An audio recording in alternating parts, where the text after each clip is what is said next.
Fake news de Libération, les décodeurs du Monde, l'AFP Factuel. Ils sont des dizaines et des dizaines à défendre le politiquement correct au sein d'entités gavées d'argent public, de votre argent. Et nous, sur Immédiat, nous sommes une toute petite équipe pour démonter les mensonges du système. Nous avons besoin de vous. Aidez TV Liberté.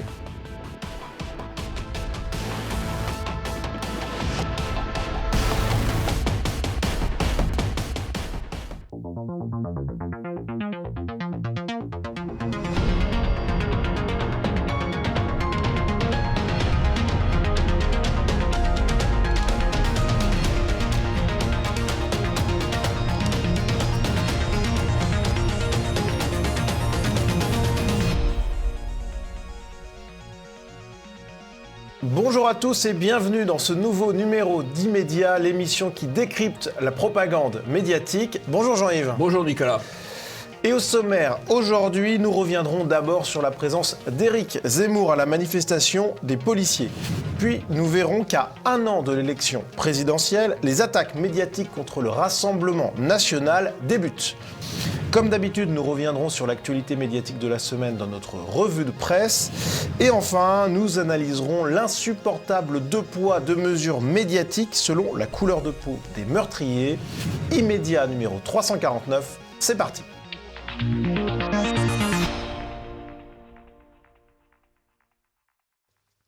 Et pour commencer cette émission, eh bien, c'est l'image de la semaine. Et cette image, Jean-Yves, c'est celle d'Éric Zemmour à la manifestation des policiers. Il était bien entouré, Éric Zemmour. Bien entouré, il a eu un certain succès, beaucoup d'applaudissements, beaucoup de soutien. Alors, c'est un événement médiatique parce que c'est un personnage médiatique, que les caméras l'ont quand même suivi. Et puis, c'était un acte politique parce qu'on peut interpréter cette présence comme un premier pas vers une possible candidature présidentielle ça y ressemble beaucoup, dont on parle. Voilà. Alors, je ne sais pas si ça ira jusqu'au bout, mais en tout cas, c'est un geste. Bon, ceci étant, il était assez légitime qu'il soit là, puisque le problème des policiers, qu'est-ce que c'est ? Ils ont à faire face à une surdélinquance systémique de l'immigration. C'est leur premier problème. Qui en parle ? C'est Zemmour. Ouais. Et ils ont à faire face à un laxisme judiciaire qui précède d'ailleurs l'arrivée de M. Dupond-Moretti et qui tient à l'influence du syndicat de la magistrature sur l'ensemble de la magistrature et qui parle du laxisme judiciaire, c'est Éric Zemmour. Donc, au fond, il avait tout à fait sa place, même si ça a pu choquer quelques bonnes âmes politiquement correctes. Alors, on y reviendra, mais en tout cas, ce qui est certain, c'est que, il y a eu des représentants du gouvernement qui ont été hués. Il y avait Gérald Darmanin qui s'est rendu sur place. Il n'est pas resté longtemps, mais il s'est fait huer, tout comme le préfet qui l'accompagnait. Oui, et comme Dupond-Moretti aussi. Oui, Dupond-Moretti également. Oui, c'est comme Dupond-Moretti. Si vous voulez, c'est un peu normal. C'est un petit peu comme si des incendiaires allaient se pavaner à une manifestation de pompiers. On peut penser que les pompiers les accueilleraient moyennement, quoi. Voilà, c'est pas une surprise.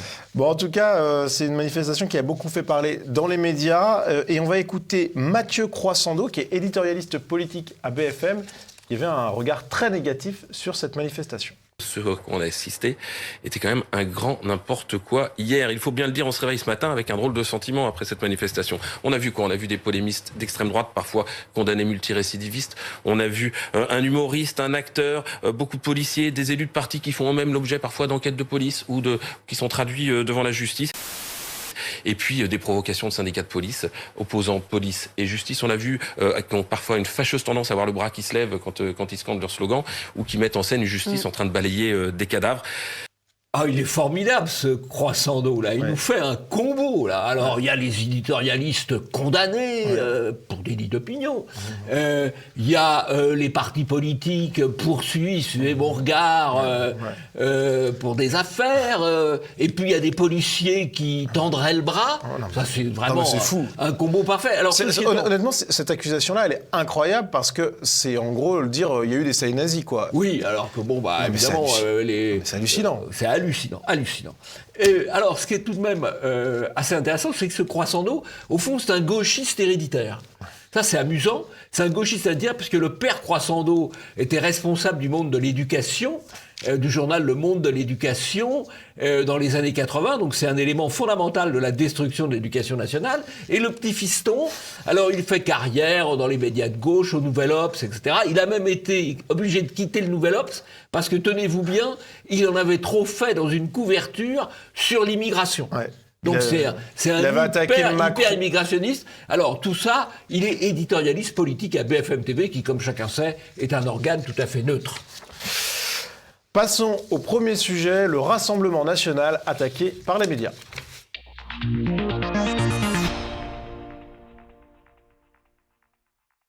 La dernière une du journal Le Dimanche était lapidaire. L'enquête qui accuse Le Pen, une qui a été reprise par tous les médias quotidiens, s'en est évidemment délecté. Le Rassemblement national rattrapé par l'affaire des assistants parlementaires européens. Un système organisé frauduleux de détournement des fonds européens. L'affaire fait la une du JDD dimanche, l'enquête qui accuse Le Pen. L'enquête, ce n'est pas celle du journal, mais un rapport de police qui a fuité. 17 personnes mises en cause, dont Marine Le Pen, près de 7 millions d'euros. Extrait du rapport adressé à la juge Claire Thépeau. Le RN a, par l'intermédiaire de ses cadres et dirigeants, mis en place un système organisé frauduleux de détournement de fonds européens à son profit par le biais d'emplois fictifs d'assistants parlementaires. TF1 a également mentionné cette enquête dans le JT de 20h du dimanche 16 mai. En politique, l'affaire du détournement des salaires d'assistants parlementaires européens revient comme un caillou dans la chaussure du Rassemblement national.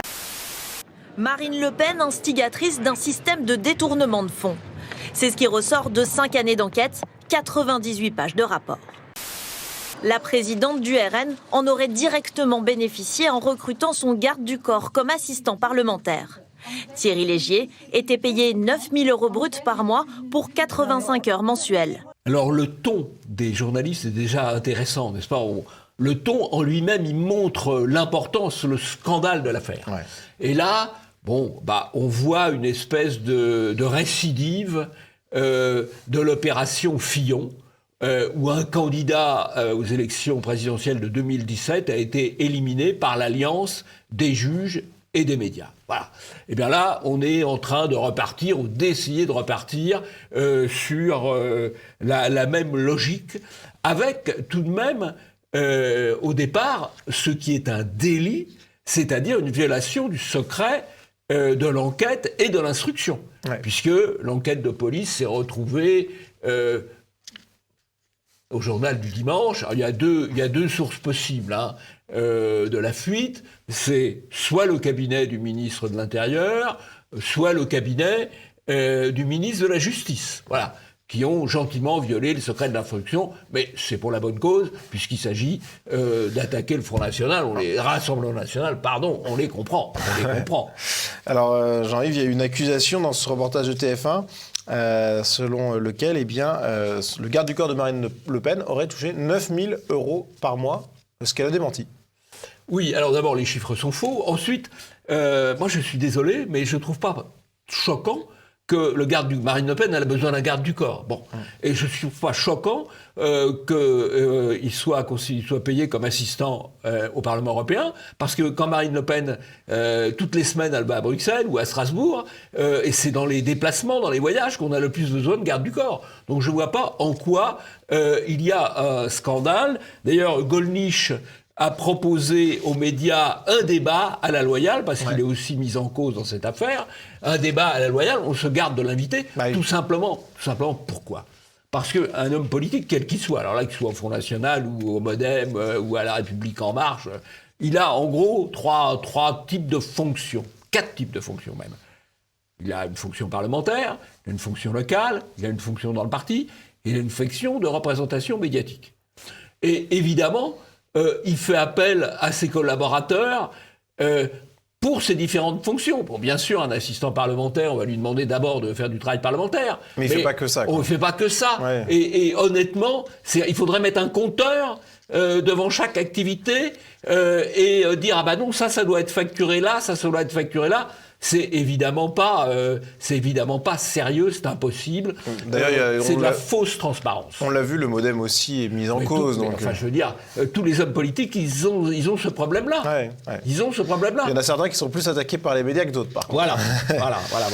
Alors, et entre nous, c'est une affaire picrocolline par rapport à l'affaire dont les médias ne s'intéressent pas beaucoup, qui concerne M. Macron, qui a participé au bradage d'Alstom aux intérêts américains, à l'abandon de la filière, d'indépendance de la filière nucléaire française aux intérêts américains, et qui ensuite a fait le commencement de sa campagne avec un financement venu des banques d'affaires et des banquiers d'affaires qui avaient participé à cette opération. Ça, c'est d'une toute autre gravité, qui est d'ailleurs dénoncée par un député, les Républicains courageux, Monsieur Marlex.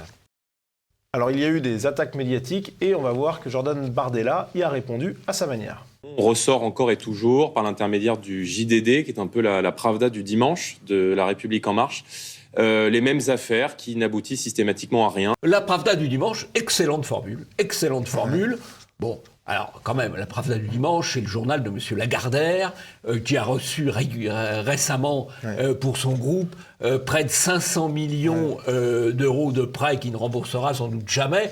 Donc, il ne peut pas refuser un mauvais coup contre un adversaire ou une adversaire de M. Macron. Il faut le comprendre. Alors, en tout cas, il y a une rage, non pas forcément totalement médiatique, mais aussi politique contre le Rassemblement national. On va écouter Laurent Saint-Martin, tête de liste La République En Marche en Ile-de-France. Vous allez le voir, il est très remonté contre le Rassemblement national. Et plus qu'un adversaire, c'est un ennemi de la République. À partir du moment où Marine Le Pen est une ennemie de la République, ses candidats aux élections régionales sont des ennemis de la démocratie régionale également.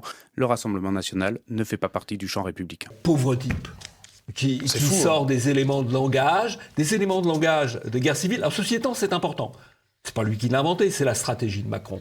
Mais c'est important parce que l'acte politique essentiel, c'est la désignation de l'ennemi. Ah ben là, il le dit, l'ennemi. Et ça veut dire que pour ces gens-là, l'ennemi, ce ne sont pas les terroristes islamiques, ce n'est pas bien grave, c'est des gentils garçons, c'est une religion d'amour. L'ennemi, c'est ses adversaires politiques. Ouais.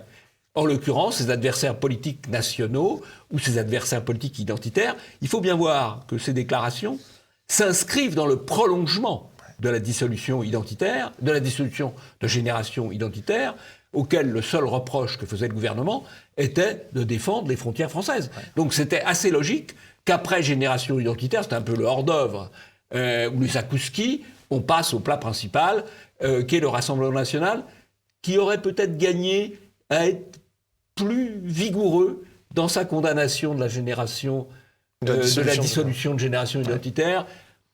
Ils ont tendance à regarder ailleurs en disant comme ça on sera épargné. C'est évidemment une erreur. Génération identitaire était la première étape d'une manœuvre beaucoup plus globale. Et on va le voir, il n'y a pas que... Et d'une manœuvre parfaitement liberticide. Et on va le voir, il n'y a pas que Laurent Saint-Martin qui attaque le Rassemblement national. Il y a également Olivia Grégoire qui est secrétaire d'État. L'ennemi raciste à abattre, l'ennemi de la République, c'est Marine Le Pen. L'accusation de racisme est une accusation banale. Parfaitement d'ailleurs inadapté et injuste quand on regarde le discours de Marine Le Pen. Oui, c'est clair. Mais voilà, c'est l'interdit. On utilise ces mots-là parce que ces mots-là sont des mots qui visent à diaboliser, disqualifier, interdire. Ça mériterait une réponse assez vigoureuse de la part du Rassemblement national. Et on voit finalement que y a une imbrication entre ces attaques médiatiques du JDD et ces attaques politiques. On voit que finalement l'élection présidentielle approche, ça se sent. Se sent.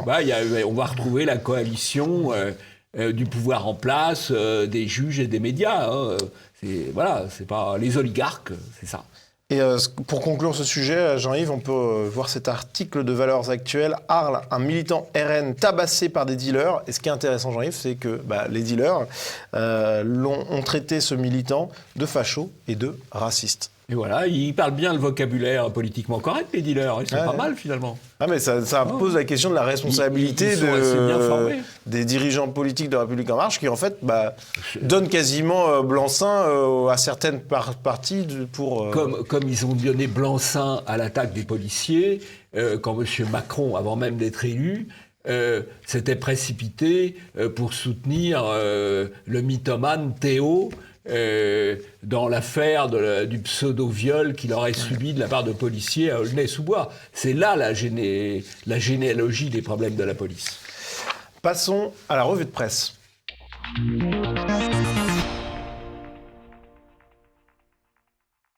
Et pour entamer cette revue de presse, eh bien, Jean-Yves, on va se diriger vers Israël et la Palestine qui s'affrontent en ce moment toujours, avec ce bombardement israélien qui a détruit la tour qui abritait les bureaux de l'agence de presse américaine et Al Jazeera dans la bande de Gaza. Des images impressionnantes.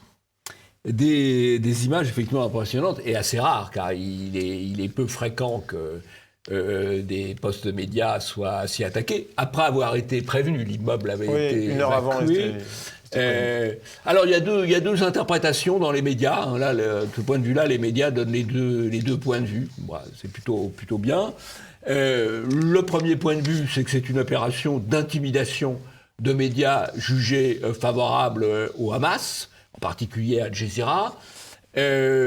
Le deuxième point de vue, qui est celui du gouvernement israélien, c'est qu'ils ont détruit cet immeuble parce que cet immeuble abritait, en dehors des activités médiatiques, les activités du Hamas. Je ne sais pas ce qu'il en est, c'est difficile de savoir, clair que c'est pas mais voilà, les médias ont donné les deux points de vue. Bah bon, c'est plutôt satisfaisant d'avoir les deux points de vue. Après, à chacun de se faire son opinion. Et on peut noter ce tweet de Jean-Dominique Merchet. Imaginez que l'armée russe, turque ou chinoise ait détruit un immeuble abritant de grands médias internationaux. Effectivement, les réactions auraient peut-être été un peu moins nuancées. Retour aux frontières de l'Europe, à Ceuta, où des milliers de migrants ont franchi la frontière entre le Maroc et l'Espagne. Et Jean-Yves, les images sont impressionnantes. Ce sont les images du camp des saints. On a l'impression que les Espagnols sont en train de tourner le camp des saints. Sauf que ce n'est pas une fiction, c'est malheureusement la réalité. La réalité, qu'est-ce que c'est ? C'est une invasion. Là, ce sont des envahisseurs. On ne peut quand même pas utiliser un autre mot. Ouais. Alors sur le traitement médiatique, eh bien, on va regarder un extrait du JT de TF1. Aux petites heures de l'aube, ils sont des centaines à tenter leur chance. À la nage, sans aucun bagage, ou en s'agrippant aux rochers. Tout est bon pour fuir la misère et franchir cette barrière qui les sépare de l'Europe. On entend le pathos. Ouais. On entend le pathos. Ouais, c'est incroyable. Enfin, c'est vraiment. On prend qu'un angle. C'est pas là pour le coup. Ce sont pas des envahisseurs. Ce sont des pauvres gens qui fuient la misère. Ils fuient la misère. Ils vont retrouver des portables assez rapidement, d'ailleurs, vraisemblablement. Non, mais enfin, c'est quand même incroyable. Et surtout que il y a un traitement médiatique qui a parfois été un peu différent. On voit par exemple Le Point qui parle de Ceuta et Melilla, des forteresses espagnoles assiégées, ou encore Le Figaro, Rabat accusé d'utiliser des migrants contre Madrid. Oui, alors, il y a d'ailleurs un article qui est consacré à ce sujet dans Polémia, de Paul Tormenen, sur l'arme migratoire utilisée comme arme de géopolitique. Kadhafi l'avait utilisée en disant « Attention, si vous me renversez, vous allez avoir un problème ». Il nous avait gentiment averti, il faut bien Erdogan dire. aussi avait menacé. Erdogan, lui, l'a menacé, il a fait. Il a obtenu des avantages. Et puis maintenant, c'est le Maroc qui, en fait, s'est plaint du fait que les Espagnols ont accueilli dans un hôpital espagnol l'un des responsables du Polisario, qui est un mouvement indépendantiste sur une partie du Maroc. Et donc, ils ont fait payer en regroupant les migrants et en leur disant « allez, passez ». Quoi. Voilà. Mais Jean-Yves, si l'immigration est une richesse, comme on nous le répète très régulièrement, en quoi ce serait dramatique ? Pourquoi y a-t-il des pressions effectuées grâce à ces migrations ? Alors là, vraiment, je ne sais pas. C'est étonnant quand même. Ah oui, c'est étonnant, oui. Non, mais c'est fou parce que... la pression devrait dire « on va les empêcher de passer si vous n'êtes pas gentils avec nous ». Oui. Ce qui est fou, c'est que les personnes qui nous répètent ça au sommet de l'État, Macron et compagnie, ils sont quand même parfaitement conscients que c'est quand même une problématique. Donc il y a un double discours énorme, quoi. Enfin, bon. On n'est plus à ça près. Hein. Non. Toujours sur les questions migratoires, Jean-Yves, au Danemark, le gouvernement fait enrager le média Le Monde, qui tweet « L'extrême droite européenne en rêvait.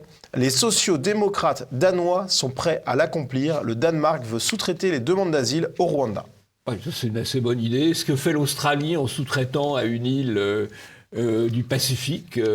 Alors c'est assez intéressant le Danemark parce qu'effectivement, il y a eu un parti, le parti du peuple danois, qui est un parti identitaire, anti-immigrationniste, qui n'a plus beaucoup de succès électoral parce que sa politique a été reprise par les autres, et notamment par le parti au gouvernement. La gauche d'ailleurs. La gauche social-démocrate.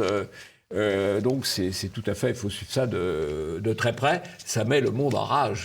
C'est incroyable. Enfin, il y a tellement de partis pris dans le monde, mais on est habitué.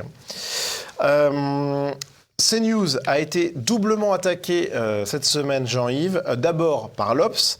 On a passé 12 heures devant CNews et ce n'est plus vraiment une chaîne d'info.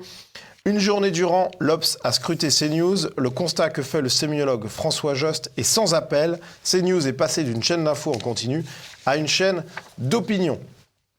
Dans l'article, on peut lire France Info n'a pas la même hiérarchisation de l'information, sous-entendu que CNews, en mettant l'accent sur le vaccin. L'information porte sur la situation sanitaire quand les autres chaînes traitent de l'arrestation de l'assassin présumé du brigadier Éric Masson. Juste un point. Si France Info et CNews n'ont pas la même hiérarchisation de l'information, c'est une bonne nouvelle. Oui, c'est pas très grave. Parce que ça veut dire qu'il y a du pluralisme. Qu'on peut avoir une opinion différente. Il y a de la diversité même. Il y a de la diversité, ça devrait leur plaire. Alors pour eux, traiter le sujet de l'assassinat d'Éric Masson, on est plus sur un fait divers que la vaccination du coup. On est plus sur une actualité de l'émotion. LCI se place sur le terrain sur cette question de Éric Masson. Pour BFM TV, l'accent est mis sur les acteurs. Cela s'oppose clairement à l'approche de CNews, qui choisit directement un éclairage subjectif. Il n'y a pas de discussion d'un fait, pas d'analyse comme on peut l'avoir pour LCI et pour BFM. Autre sujet, la tribune des militaires. Donc l'Obs note, sur CNews, on réagit d'abord à la justesse ou non de cette idée que c'est la guerre civile en France. On discute sur l'opinion qu'on a par rapport à cette tribune et pas sur la tribune en tant que fait. En restant plus dans l'information, les autres chaînes donnent un avis sur les énonciateurs et non pas sur les énoncés, Jean-Yves. Donc c'est incroyable. Alors, ça, c'est tout à fait extraordinaire. Alors, ce qui est intéressant, on est dans la novlangue parfaite, entre ce qu'on appelle les chaînes, ce qu'ils appellent les chaînes d'information et ce qu'ils appellent les chaînes d'opinion au singulier. En fait, la chaîne d'information, c'est la chaîne de la pensée conforme, c'est la chaîne de la pensée unique. L'information, c'est la propagande politiquement correcte. C'est ça qu'ils appellent information. Ce qu'ils appellent chaîne d'opinion au singulier, c'est quand il y a des opinions divergentes qui s'expriment.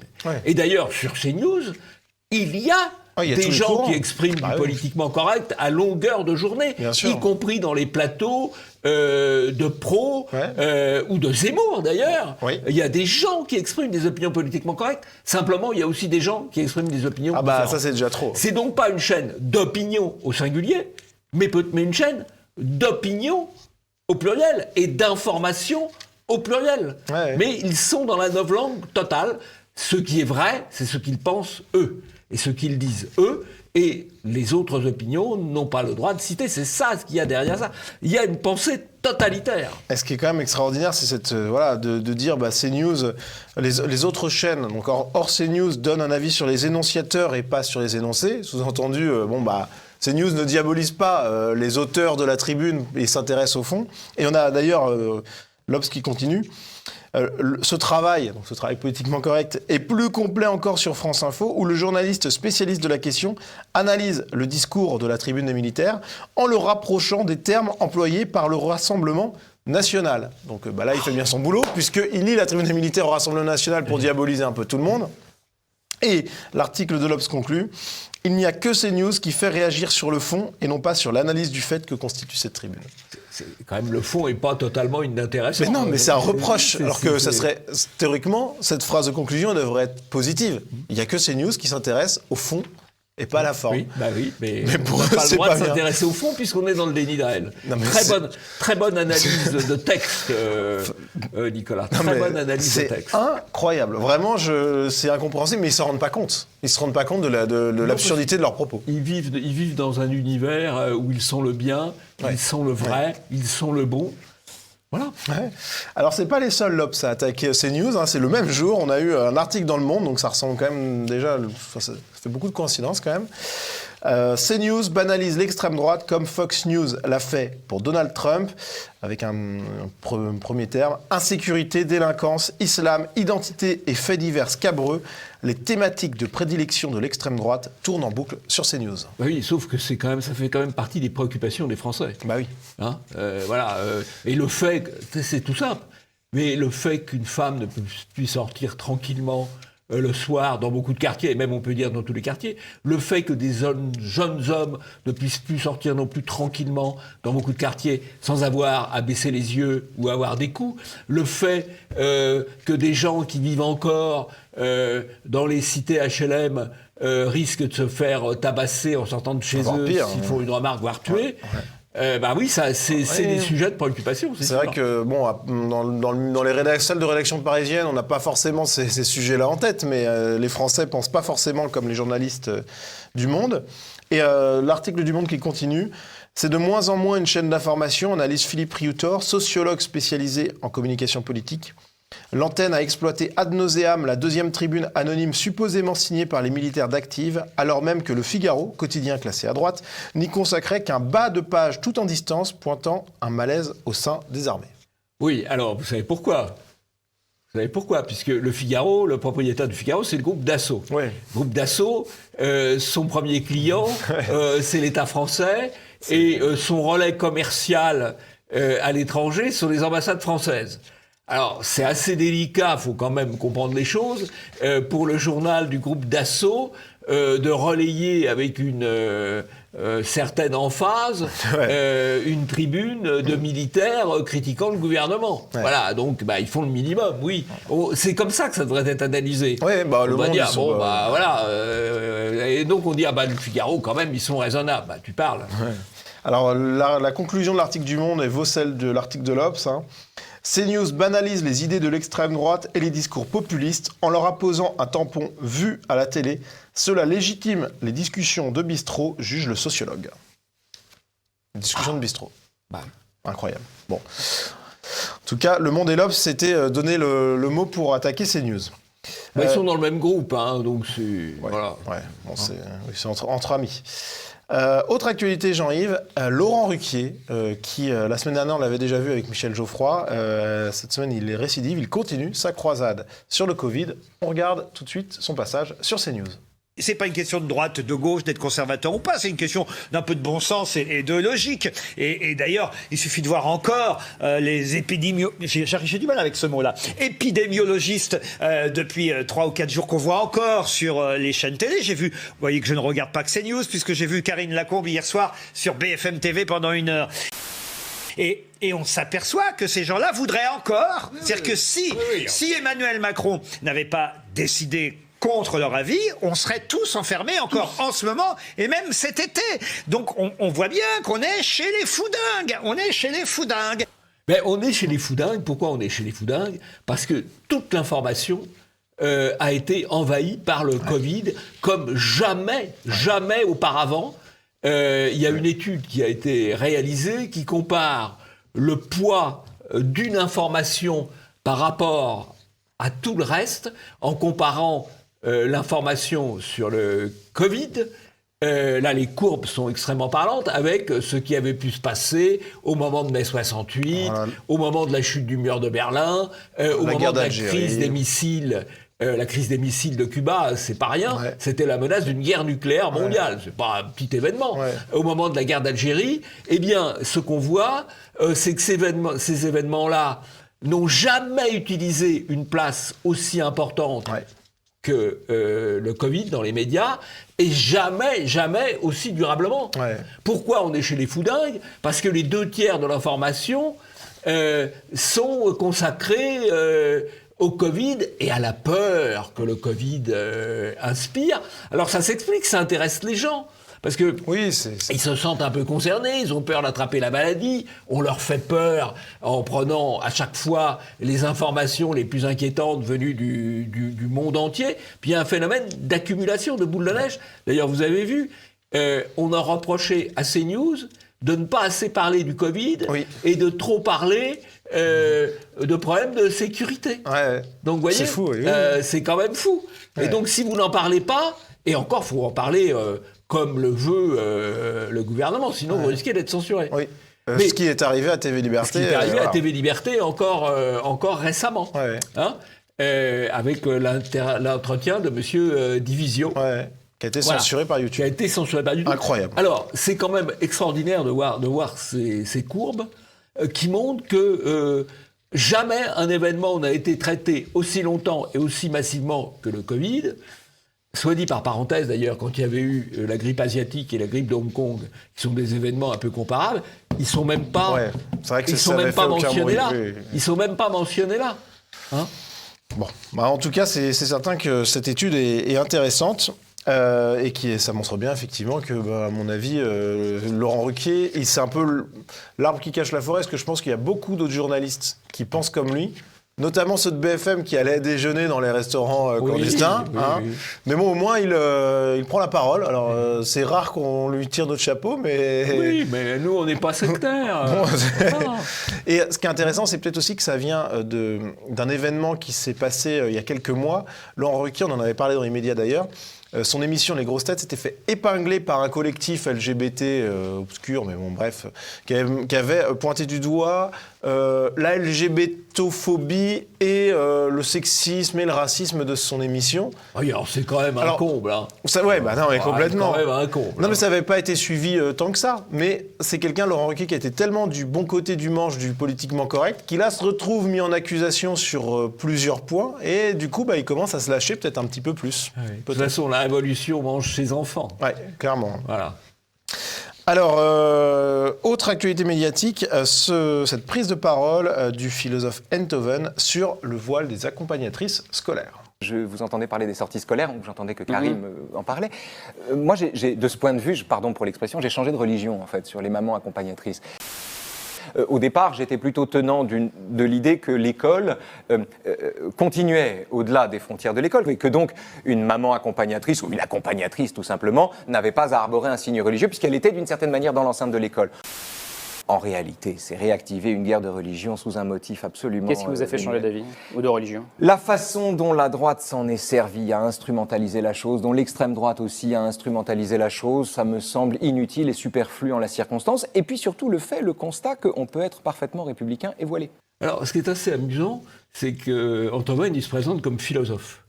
Et en fait, il tient des propos de comptoir. Oui, là, alors là, en l'occurrence, c'est pas tellement un propos de comptoir, c'est un propos de table à chicha. Le tout sous l'œil vigilant et contrôleur de Monsieur Karim Rissouli, l'animateur de l'émission.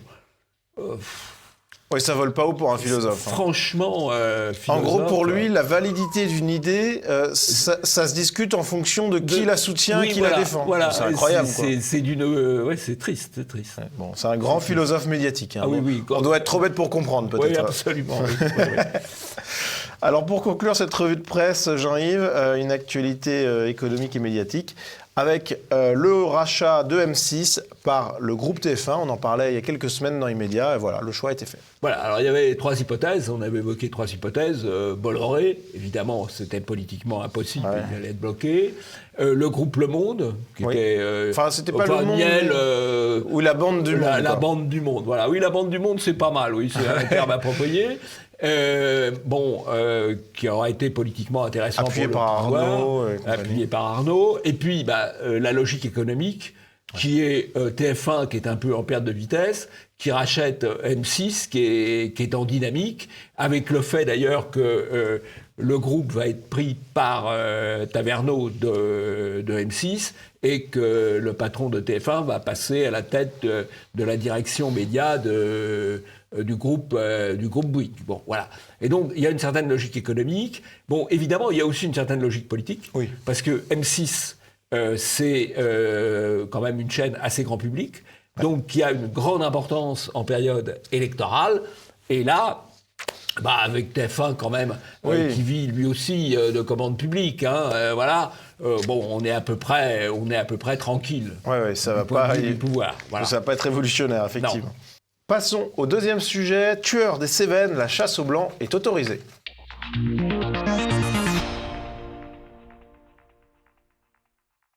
Alors nous allons nous intéresser à la couverture médiatique du drame des Cévennes avec cet article de Libération qui s'appuie sur une dépêche de l'AFP.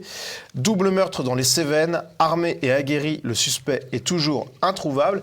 Et dans cet article, on a de nombreuses informations sur le profil du tueur. Valentin, on a donc son prénom. Adepte de la chasse et du tir sportif, précise Libération s'appuyant sur la dépêche de l'AFP. Libération qui évoque un appel à témoins avec la photo d'un homme de type européen. Et Jean-Yves, on voit donc qu'on a très vite à la fois la photo et des informations très précises. Alors là, il y a un fait divers qui intéresse la presse politiquement correcte. Alors la fait divers, on est dans un pays où il y a encore à peu près 80% de blancs. D'Européens, oui. D'Européens, bon.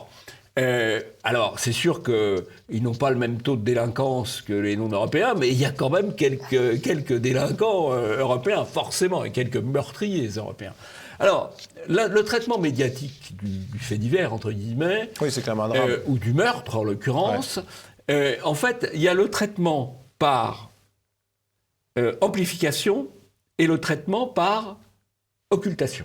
C'est-à-dire que si c'est un Européen qui est en cause, on amplifie, on en parle beaucoup et on donne des informations. On donne la photo. Pourquoi d'ailleurs ne pas donner des informations ? Moi, mais c'est assez logique en soi. Par contre, quand ce n'est pas un Européen, alors là, on occulte.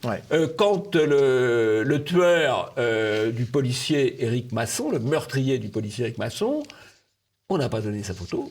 On n'a pas donné son prénom. Alors qu'il était recherché également. Alors qu'il était recherché. C'est exactement la même situation. Il y avait tous les éléments. Alors on l'a su avec 48 heures ou 3 jours de retard. Exactement. Voilà.